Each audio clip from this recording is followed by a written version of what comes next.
जय श्री कृष्णा दोस्तों, कैसे हो आप सभी लोग। आई होप आप सभी लोग ठीक होंगे, स्वस्थ होंगे, मस्त होंगे और ढेर सारी हैप्पीनेस को एंजॉय कर रहे होंगे। यूनिवर्स से मेरी यही प्रेयर है कि वो आपकी विश को जल्दी से जल्दी पूरा करे, आप अपनी लाइफ में ढेरों खुशियां प्राप्त करो। जी हाँ, आज जिस टॉपिक के ऊपर मैं बात कर रही हूँ वो टॉपिक है कि आपका अच्छा वक्त आने से पहले आपको मिलते हैं ये कुछ संकेत। अगर ये संकेत आपसे मैच करते हैं तो डेफिनेटली समझ लीजिए कि आपका अच्छा वक्त आने वाला है। यूनिवर्स का हाथ आपके सर के ऊपर है और वो आपकी लाइफ में ढेरों खुशियां आपको देने वाले हैं। जी हाँ, अब आपको रोना नहीं है, निराश नहीं होना है, हताश नहीं होना है। आप अपनी लाइफ में बहुत रो चुके हैं, बहुत आप परेशानियां झेल चुके हैं, लेकिन अब नहीं। यूनिवर्स बोल रहा है कि अब बहुत हो चुका, अब मैंने तेरी परीक्षाएं ले ली हैं, सारी परीक्षाएं ले ली हैं, तो अपनी परीक्षाओं में पास है।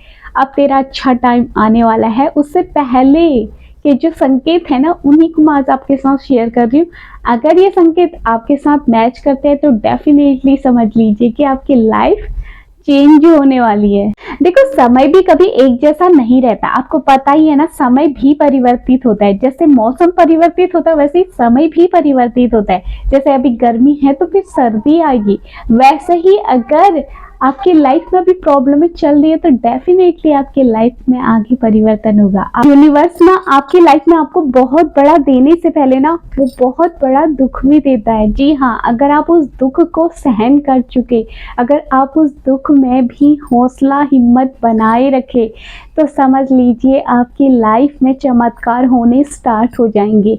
लेकिन अगर आप इस दुख में अगर टूट गए, बिखर गए, आप हताश हो गए, आप यूनिवर्स को मानना, उनकी पूजा करना, उनकी भक्ति करना, उनको इम्पोर्टेंस देना अगर आपने छोड़ दिया तो समझ लियो आपकी परीक्षा में यहीं पर आप फेल हो चुके। यूनिवर्स आपकी लाइफ में आपको बहुत बड़ा देने से पहले ना आपकी लाइफ से कुछ बहुत बड़ा छीन भी लेता है। इस बात को हमेशा याद रखना। अगर आप इस परीक्षा में पास हो गए ना तो डेफिनेटली आपको अपनी लाइफ में बहुत कुछ मिलेगा। पता है, देखो यूनिवर्स कभी देती नहीं है, यूनिवर्स वही देती है जैसे आपकी भावनाएं हैं, जैसे आपके विचार हैं, जैसे आपके कर्म हैं। अगर आपके कर्म इस प्रेजेंट लाइफ में अगर आपके कर्म अच्छे हैं ना तो यूनिवर्स फिर आपको कुछ बड़ा देने के बारे में सोचती है, क्योंकि यूनिवर्स देखता है कि ये इंसान बहुत पवित्र है, ये बहुत ज्यादा लोगों की सेवा करता है, ये बहुत ज्यादा लोगों की हेल्प करता है। चलो इसके लाइफ में कुछ बहुत बड़ा हमें देना है, लेकिन उससे पहले इसकी थोड़ा सा परीक्षा ले लेते हैं। और वो परीक्षा ऐसे लेते हैं कि इंसान को पता ही नहीं चलता कि मेरी लाइफ में परीक्षाएं चल रही हैं। जी हाँ, और वो जो परीक्षाएं चलती ना, अगर आप इन परीक्षाओं में पास हो गए तो समझ लो आपके आने वाला जो फ्यूचर है ना वो बहुत ज्यादा ब्राइट होगा। आप अपनी लाइफ में ढेरों खुशियां प्राप्त करोगे। लेकिन अगर आप इन परीक्षाओं में फेल हो गए फिर यूनिवर्स आपको वो चीजें नहीं देगा जो चीजें उसने सोची थी।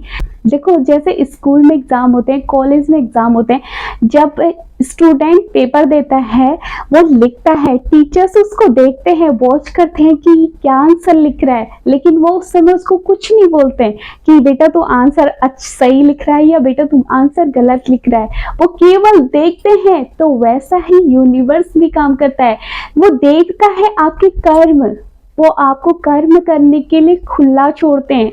वो देखता है ऊपर से कि तेरे कर्म कैसे हैं, तू कैसे कर्म करता है, तू किस राह को चुनता है। वो उस समय अपना रिजल्ट नहीं देते हैं, वो उस समय अपना रिजल्ट देते हैं जब उसका रिजल्ट देने का टाइम होता है। इसलिए वो ऊपर से हर टाइम आपको वॉच करता है कि आप कैसे कर्म कर रहे हो। तो यूनिवर्स आपके सामने ऐसी परीक्षा क्रिएट कर देता है कि अब वो देखता है कि आप क्या करते हो, कौन सा रास्ता चुनते हो, आप सही का रास्ता चुनते हो या गलत का रास्ता चुनते हो, या फिर आप मेरे को मानना, मेरी पूजा करना, मेरी भक्ति करना छोड़ देते हो। आपका यूनिवर्स से विश्वास छूट जाता है, आप यूनिवर्स को मानना छोड़ देते हो। यूनिवर्स कहता है कि मैंने तेरे लिए तेरी लाइफ में बहुत कुछ अच्छा सोचा है, लेकिन अगर तू इन परीक्षाओं में पास हो गया, अभी मैं तेरे को आंसर नहीं दूंगा, अभी तू कर्म कर। मैं देखना चाहता हूँ तेरे कर्म कैसे होते हैं, तू कौन से रास्ते को चुनता है अपनी लाइफ में। वो ऊपर से आपको देखता है, वो भी सब कुछ देखता है, लेकिन वो ना अभी आपको वॉच करते हैं, आप कैसे कर्म करते हो, आप क्या करते हो, आपके डिसीजन क्या होता है ऐसी सिचुएशन में। तो यूनिवर्स यही देखता है। और अगर आप इस परीक्षा में पास हो गए तो डेफिनेटली आपका आने वाला जो फ्यूचर होता है वो बहुत ज़्यादा ब्राइट होता है। यूनिवर्स देखना चाहता है कि आपके अंदर कितना पेशेंस है, कितना धैर्य है। अगर आपकी लाइफ में कोई प्रॉब्लम चल रही है ना, कोई प्रॉब्लम आपको परेशान कर रही है, तो मैं कहती हूँ आपको निराश नहीं होना है, आपको हताश नहीं होना है। ये आपका परीक्षा का टाइम चल रहा है और आपको इस परीक्षा में पास होना है, आपको आगे निकलना है, आगे बढ़ना है, क्योंकि यूनिवर्स आपकी परीक्षा ले रहा है। आप निराश मत होइए, यूनिवर्स पर बिलीव करिए, डेफिनेटली आपके लाइफ में सब कुछ अच्छा होगा। तो यूनिवर्स जब आपको कुछ बड़ा देने वाली होती है ना, तो उससे पहले आपकी परीक्षा जरूर लेती है। देखो जैसे स्कूल और कॉलेजों में भी पहले एग्जाम होता है ना, परीक्षाएं होती है, तो उस परीक्षाओं में अगर आप पास होते थे तभी तो आप नेक्स्ट क्लास में पहुंचते हो ना। तो वैसे ही यूनिवर्स के भी एग्जाम होते हैं, अगर आप इन परीक्षाओं में पास हो गए तो डेफिनेटली आप आगे बढ़ोगे, यूनिवर्स आपको आगे ही पहुंचाएगा। तो आपको निराश नहीं होना है, हताश नहीं होना है, अपनी लाइफ में आगे बढ़ते रहना है। डेफिनेटली आपका आने वाला जो फ्यूचर है वो बहुत ज़्यादा ब्राइट होगा। तो यही थी मेरी कुछ बातें जो मैं आपके साथ शेयर करना चाहती थी। आपको वीडियो कैसे लगी कमेंट करके ज़रूर बताना। मैं मिलती हूँ आपको नेक्स्ट वीडियो में, तब तक के लिए जय श्री कृष्णा, राधे राधे।